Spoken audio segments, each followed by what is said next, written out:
Hello my students, आप सभी का बोर्ड एग्जाम 2021 में होने वाला है और हम चाहते हैं कि 100 मार्क्स इंग्लिश जो होता है वो साइंस, कॉमर्स, आर्ट्स तीनों ही फैकल्टी के स्टूडेंट्स के लिए मस्ट है। और 100 मार्क्स इंग्लिश में 100 मार्क्स नंबर लाने के लिए आपका सही प्रिपरेशन होना जरूरी है। आपको सबसे पहले 100 मार्क्स इंग्लिश का जो सिलेबस होता है, जो बिहार गवर्नमेंट के द्वारा गाइडलाइन दिया गया, आपको उनके बारे में पूरी नॉलेज होनी चाहिए। तो आज हम पहली वीडियो आपके लिए लेके आए हैं 100 मार्क्स इंग्लिश का जो ग्रामर सेक्शन होता है। ग्रामर सेक्शन से आप सभी जानते हैं कि 100 मार्क्स इंग्लिश में 50 मार्क्स का ऑब्जेक्टिव क्वेश्चन रहता है। लेकिन सवाल ये उठता है कि 50 मार्क्स का ऑब्जेक्टिव क्वेश्चन सिर्फ ग्रामर सेक्शन से ही नहीं रहता है, बल्कि यहाँ पर 25 से 30 नंबर का क्वेश्चन जो है ग्रामर सेक्शन से ऑब्जेक्टिव रहता है और 25 से 30 नंबर का जो ऑब्जेक्टिव है वो बुक सेक्शन से रहता है, यानी कि आपका टेक्स्ट बुक से रहता है। तो ग्रामर सेक्शन से जो 25 से 30 नंबर का ऑब्जेक्टिव आपका रहेगा, तो आपका ये सारा ऑब्जेक्टिव तभी बन पाएगा जब आपको इतना ये पता होगा कि ग्रामर सेक्शन के किस किस चैप्टर से कितने कितने मार्क्स के ऑब्जेक्टिव आपके पूछे जाएंगे एग्जाम में 2021 में। ये साइंस, कॉमर्स और आर्ट्स तीनों ही के फैकल्टी स्टूडेंट्स के लिए इम्पोर्टेंट होगा। और हम चाहते हैं कि आपको सबसे लिए पता हो जाना चाहिए कि आपको ग्रामर सेक्शन में बहुत सारा टॉपिक है, लगभग 500 से अधिक टॉपिक है। लेकिन आपके 12th क्लास में ग्रामर सेक्शन से कौन कौन सा टॉपिक पढ़ा जाए ताकि आपका 20 से 25 नंबर का ऑब्जेक्टिव जो ग्रामर सीरीज से आपके एग्जाम में आते हैं वो आसानी से बन पाए। तो आइए हम बात करते हैं कि आपका ग्रामर सेक्शन का फर्स्ट चैप्टर वॉइस है। तो वॉइस चैप्टर से आपके बोर्ड एग्जाम में साइंस, कॉमर्स, आर्ट्स किसी भी फैकल्टी स्टूडेंट्स के लिए 2 से 3 नंबर का ये क्वेश्चंस, ये ऑब्जेक्टिव रहता है, यानी कि 2 से 3 नंबर का जो है 2 से 3 मार्क्स का क्वेश्चन ऑब्जेक्टिव के रूप में मल्टी चॉइस, इसमें 4 ऑप्शन दिए रहेंगे, वो आपका वॉइस सेक्शन से रहेगा। दूसरा हम बात कर लेते हैं forms of verb of tense. जो टेंस का वर्ब का फॉर्म है, यानी कि अगर आप टेंस पढ़ चुके हैं तो टेंस से आपके ऑब्जेक्टिव एग्जाम में कैसे आएंगे, 2-3 नंबर का ऑब्जेक्टिव से भी रहता है। तो forms of verbs of tense से भी आपके 2 मार्क्स, लगभग 2 मार्क्स के ऑब्जेक्टिव देखने को मिलता है। ये 2 मार्क्स रहता है। प्रीपोजिशन ये तो मस्ट है, चाहे वो प्रीपोजिशन चाहे वो साइंस के स्टूडेंट हो, चाहे आईकॉम कॉमर्स का हो या फिर आईए का हो या आर्ट्स का हो। प्रीपोजिशन से लगभग 3 मार्क्स का 3 नंबर का क्वेश्चन जो है ये लगभग सभी फैकल्टी के स्टूडेंट्स के लिए कंपलसरी है। लगभग तीनों फैकल्टी के स्टूडेंट्स के लिए प्रीपोजिशन चैप्टर से 3 मार्क्स क्वेश्चन रहता ही रहता है। सेंटेंस कॉम्बिनेशन ये एक काफी इम्पोर्टेंट चैप्टर है। हालांकि 12th क्लास में इनसे मात्र एक ही नंबर पूछा जाता है, 1 मार्क्स पूछा जाता है। लेकिन आगे चल करके ये बीए में अगर आप इंग्लिश ऑनर्स रखते हैं, अगर आप बीए में इंग्लिश ऑनर्स रखना चाहते हैं, वहाँ पे कॉम्बिनेशन जो सेंटेंस कॉम्बिनेशन चैप्टर है इस लगभग 5-6 मार्क्स का हो जाता है। लेकिन अब इंटर में है, इसलिए आप कोई चैप्टर पढ़ना चाहिए, लेकिन इससे मात्र 1 नंबर के क्वेश्चन रहेंगे। आर्टिकल्स जो काफी अच्छा रोल प्ले करता है क्लास 12 के बच्चों के लिए। आर्टिकल्स से 2 नंबर तो फिक्स है, 2 मार्क्स क्वेश्चन तो आपका रहेगा। समटाइम देखा गया है कि 3 मार्क्स के क्वेश्चन भी आर्टिकल से आर्ट्स वाले को आ जाता है, वरना साइंस और कॉमर्स वाले को 2 मार्क्स तो रहता ही है। आर्टिकल्स ही एक इम्पोर्टेंट चैप्टर है, आपको इनको भी मतलब डिसलाइक नहीं करना चाहिए, आपको इसको भी पढ़ना चाहिए। और स्पेलिंग करेक्शन, इससे 2 नंबर तो हर हालत में रहते ही हैं, 2 मार्क्स। स्पेलिंग करेक्शन एक काफी इम्पोर्टेंट चैप्टर है, जिसे आपको 4 स्पेल दिया रहता है। 4 स्पेल में से आपको 1 स्पेल सही होता है।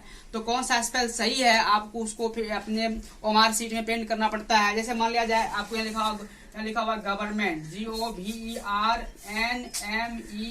गवर्नमेंट, ऑप्शन मतलब ए में है। मान लो क्वेश्चन लिखा हुआ है चूज द करेक्ट ऑप्शन, ऐसा मतलब लिखा हुआ है, या चूज द करेक्ट स्पेलिंग लिखा हुआ है, और यहाँ पे 4 ऑप्शन दिया हुआ है। Option A government, option B में भी गवर्नमेंट का स्पेलिंग है GOVERNMENT, ऐसे करके option C, option D, 4 option आपको दिए रहेंगे। चारों में से कौन सा ऑप्शन का स्पेलिंग गवर्नमेंट का सही है, तो ऑप्शन ए सही है। इसी तरह से स्पेलिंग जो करेक्शन चैप्टर है, ये साइंस कॉमर्स आर्ट्स तीनों ही फैकल्टी के स्टूडेंट्स के लिए बहुत कंपलसरी है। इनको आपको ठीक से पढ़ना चाहिए। लगभग मैं आपको 100 के आसपास मैं आपको स्पेलिंग करेक्शन दूंगा, लिस्ट बना के दूंगा और समझा के दूंगा बोर्ड में।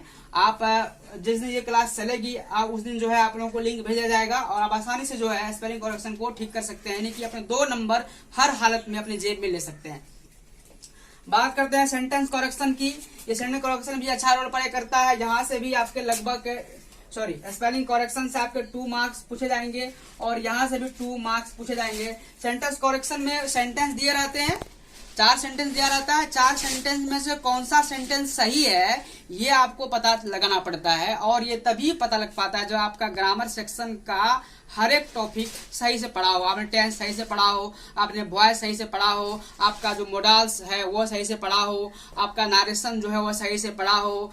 बड़ी बहुत सारे चैप्टर्स है ग्रामर सेक्शन के, अगर आप उनको नहीं पढ़ पाते हैं आपको पता ही नहीं चलता है कि कौन सा सेंटेंस सही है और कौन सा गलत है। इसलिए सेंटेंस करेक्शन भी अच्छा रोल प्ले करता है। इनसे 2 मार्क्स क्वेश्चन रहता है एग्जाम में और सेंटेंस से 1 मार्क्स क्वेश्चन रहता है। ये रह भी सकता है और नहीं भी रह सकता है, मतलब रहेगा तो मे भी कर देते हैं, मे बी मतलब हो भी सकता है और नहीं भी हो सकता है। लेकिन बिहार बोर्ड में सिलेबस में चैप्टर डाला हुआ है तो हमें इसको स्किप नहीं करना चाहिए, हमें इनको भी पढ़ना चाहिए क्योंकि सिंटैक्स चैप्टर से 1 मार्क्स का अप्रोक्स सरकार ने गाइडलाइन जारी किया है। लेकिन हो सकता है कि नहीं भी रहे, लेकिन फिर भी अंतिम में हम लोग इनको भी पढ़ लेंगे। बात करते रिमॉक 2 का, यहाँ से भी 1 से 2 नंबर का क्वेश्चन खास करके साइंस के जो स्टूडेंट्स हैं उनको हर हालत में रिमॉक 2 चैप्टर ग्रामर सेक्शन का एक खास चैप्टर है, इनको पढ़ना चाहिए क्योंकि यहाँ से आप क्वेश्चन भी एग्जाम में आते हैं। आप 2009 से लेकर के 2020 तक के क्वेश्चन बैंक उठा के देखेंगे तो आपको पता चलेगा कि आपको रिमॉक 2 चैप्टर से भी क्वेश्चन एग्जाम में पूछा गया है। आइडम्स एंड फ्रेज माने मोहल्ला टाइप का होता है, इसमें एक आइडम्स या फ्रेज दिया रहता है और उस आइडम्स या फ्रेज का सही मुहावरा कौन सा होगा 4 ऑप्शन दिया रहता है। आपको यहाँ से भी आपके लगभग 1 से 2 मार्क्स क्वेश्चन एग्जाम में देखने को मिलता है। यानी कि कोई बात करें तो लगभग 18 चैप्टर है जिसमें से मैंने आपको भी 10 दिया और भी देने वाले आगे हम हैं। तो मोटा मोटी वॉइस से 2 से 3 मार्क्स रहता है, forms of verb of tense से 2 मार्क्स रहता है, प्रीपोजिशन से 3 मार्क्स तो फिक्स है, रहता ही रहता है, सेंटेंस कॉम्बिनेशन से 1 मार्क्स रहता है, आर्टिकल से 2 मार्क्स रहता है, स्पेलिंग करेक्शन जो एक खास चैप्टर है आपके इंग्लिश ग्रामर सेक्शन सीरीज का, वहां से आपका 2 मार्क्स रहता है, सेंटेंस करेक्शन से आपके 2 मार्क्स रहते हैं, सिंटैक्स से 1 मार्क्स रह भी सकता है, नहीं भी रह सकता है, रिमूव 2 से 1 से 2 मार्क्स रहता है, एडम्स एंड फ्रेज से 1 से 2 मार्क्स रहता है। उसके बाद नंबर 11 में आपका रहता है डिग्री ऑफ कंपैरिजंस, यानी कि डिग्री एक चैप्टर होता है इंग्लिश ग्रामर में और डिग्री चैप्टर से भी क्वेश्चंस रहते हैं। जैसे आप गुड का बात करते हैं तो गुड होता है, बेटर होता है, बेस्ट होता है। There are 3 types of degree 3 प्रकार का होता है। डिग्री चैप्टर से भी आपके एग्जाम्स में क्वेश्चन लगभग 2 मार्क्स से 3 मार्क्स तक, यानी कि 2 से 3 मार्क्स तक रहता है डिग्री ऑफ कंपैरिजन चैप्टर से। उसके बाद ये तो बहुत ही VI ये चैप्टर आपका होगा डायरेक्ट इनडायरेक्ट नारेशन या यूं कहिए डायरेक्ट इनडायरेक्ट स्पीच। इस चैप्टर से आपके एग्जाम्स में लगभग 3 मार्क्स क्वेश्चन रहता है, यानी कि प्रीपोजिशन, वॉइस और नारेशन, ये 3 चैप्टर्स का आपके इंग्लिश ग्रामर में बहुत ही इंपॉर्टेंट रोल होता है। ये 3 chapter voice, direct indirect narration और प्रीपोजिशन, ये तीनों का रोल इंग्लिश ग्रामर में काफी टॉप होता है और आपको ये 3 चैप्टर बहुत ही बारीकी से पढ़ना चाहिए। यानी कि डायरेक्ट इनडायरेक्ट जो नारेशन है, यानी कि डायरेक्ट इनडायरेक्ट जो स्पीच है, यहाँ से 3 मार्क्स क्वेश्चन रहेंगे। इनके बाद जो मॉडल वर्ब्स है इनको हम लोग एक्सिलरी वर्ब बोलते हैं, AUXILIARY, एक्सिलरी वर्ब बोलते हैं इनको। मॉडल वर्ब्स यानी कि इसको बोलते हैं एक्सिलरी वर्ब, यानी कि हेल्पिंग वर्ब बोलते हैं। अर्थात मॉडल वर्ब से आपके एग्जाम्स में 2 मार्क्स का क्वेश्चन रहता ही रहता है, अर्थात आपको मॉडल वर्ब्स को अच्छा से पढ़ना चाहिए। इनके बाद सिनोनिम्स की बात कर लें, सिनोनिम्स से भी आपके लगभग 2 मार्क्स क्वेश्चन सिनोनिम्स से रहता है। सिनोनिम्स का मतलब होता है पर्यायवाची शब्द जैसे फायर, FIR, फायर दिया होगा, तो फायर को और अंग्रेजी में किन किन नाम से जानते हैं, फायर लिख करके उनका 4 ऑप्शन दिया रहेगा। आपको चुनना है कि फायर का और इंग्लिश में क्या नाम हो सकता है। इसको बोलते हैं हिंदी में पर्यायवाची शब्द, यानी कि अंग्रेजी में बोलते हैं सिनोनिम्स। तो सिनोनिम्स चैप्टर से भी 2 क्वेश्चन रहते ही रहते हैं आपके एग्जाम में, खासकर साइंस और कॉमर्स वालों के लिए। आर्ट्स वालों के लिए 2 नहीं हो सकता, मगर 1 तो तय है, उसका भी रहता ही रहता है।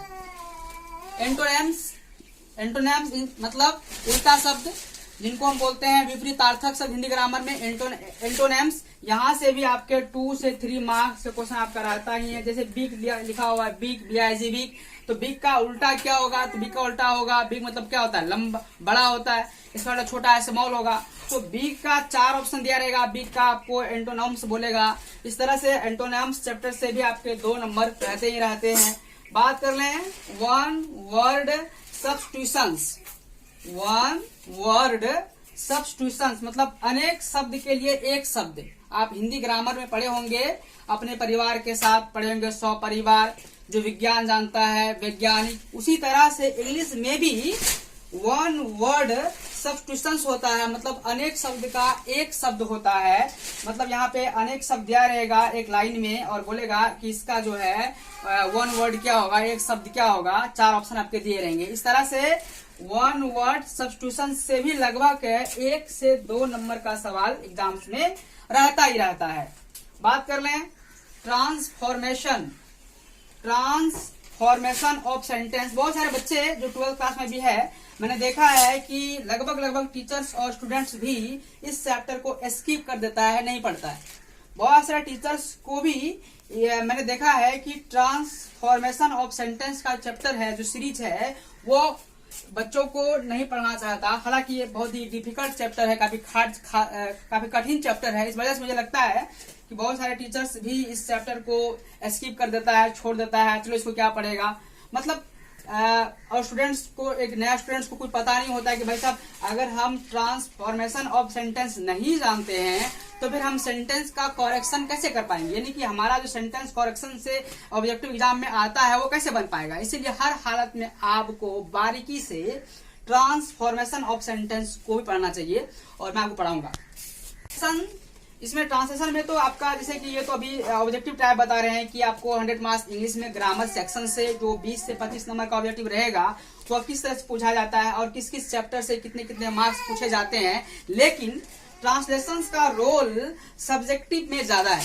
हालांकि ऑब्जेक्टिव में भी ट्रांसलेशन का रोल है, 1 से 2 नंबर का रहता है, लेकिन सब्जेक्टिव में ट्रांसलेशन का काफी ज्यादा रोल है, क्योंकि वहां पे आपको लगभग 6 से 7 नंबर के ट्रांसलेशन पूछे जाते हैं सब्जेक्टिव सीरीज में। बात करें मैं ऑब्जेक्टिव की, तो ऑब्जेक्टिव में ऐसा होता है कोई सेंटेंस इंग्लिश में दिया हुआ है या हिंदी में दिया हुआ है, या हिंदी में दिया हुआ कोई सेंटेंस है तो उस सेंटेंस का इंग्लिश ट्रांसलेशन क्या होगा, वह 4 ऑप्शन दिया रहता है।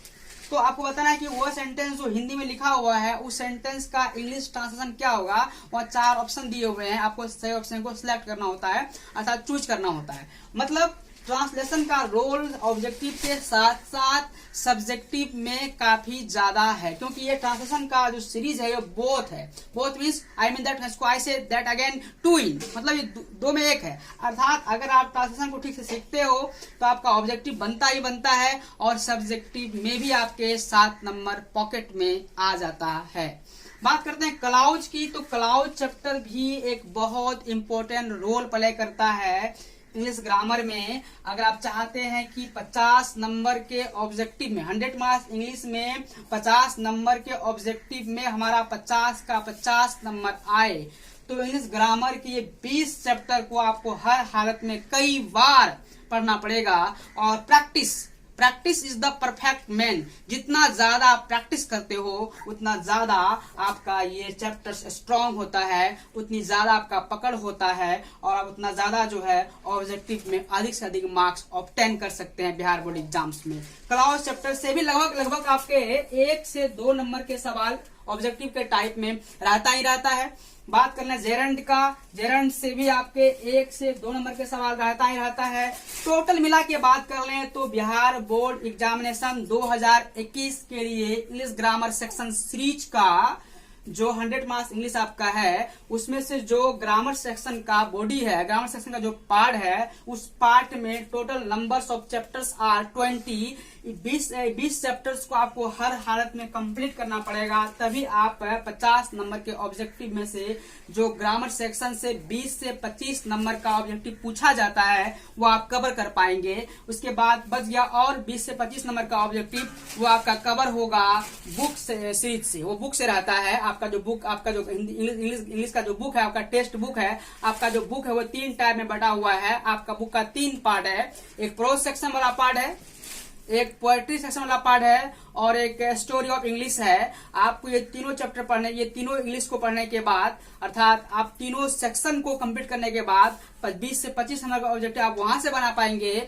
और 20 से 25 नंबर का ऑब्जेक्टिव यहां से बना पाएंगे यदि आप बहुत ही बारीकी से, बहुत ही समझदारी के साथ, पूरे ध्यान लगा के अगर आप इन सारे चैप्टर्स को कवर करते हैं। चैप्टर नंबर 1 वॉइस से शुरू होता है और वॉइस से लेकर जेरंड तक कवर करते हैं तो आपके 100, मैं गारंटी दे सकता हूं, आई गारंटेड टू यू कि आपके जो 20 से 25 नंबर का ऑब्जेक्टिव है जो ग्रामर सेक्शन सी से पूछा जाता है वो 100% बोर्ड एग्जाम में कवर होने वाली है।